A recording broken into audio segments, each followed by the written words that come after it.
Nobita नोबी की कहानी एक काल्पनिक फिक्शनल कहानी है जिसे फुजिको एफ फुजियो ने बनाया था। यह एक एनीमे और मांगा श्रृंखला है। हालांकि इंटरनेट पर और कई सोशल मीडिया प्लेटफॉर्म पर नोबिता की सच्ची कहानी से जुड़ी हुई कई अफवाहें, रूमर्स और शहरी किंवदंतियां अर्बन लेजेंड्स बहुत लोकप्रिय हैं। इन अफवाहों के कुछ सबसे आम दावे हैं: मानसिक बीमारी, स्किज़ोफ्रेनिया, डिलूजनल डिसऑर्डर। यह सबसे आम अफवाह है। नोबिता को स्किज़ोफ्रेनिया या किसी अन्य मानसिक विकार था। वह इतना अकेला और उदास था कि उसने डोरेमोन को और उसके चमत्कारी गैजेट्स को अपनी कल्पना में रच लिया।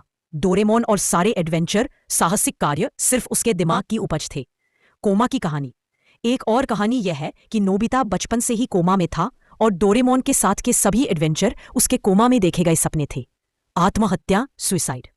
कुछ सबसे दुखद और डरावनी कहानियां यह बताती है कि जब नोबिता बड़ा हुआ तो उसे एहसास हुआ कि डोरेमोन असली नहीं है और इस गहरे अकेलेपन और भ्रम के कारण उसने आत्महत्या कर ली।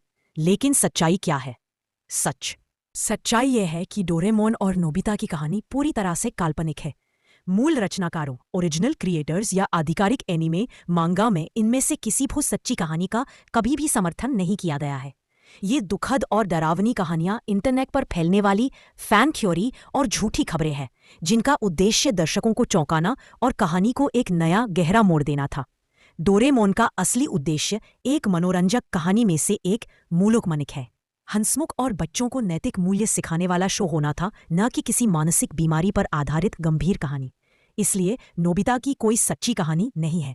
वह एक प्यारा, लापरवाह और काल्पनिक चरित्र है जिसकी मदद के लिए एक फ्यूचरिस्टिक रोबोट बिल्ली आई है।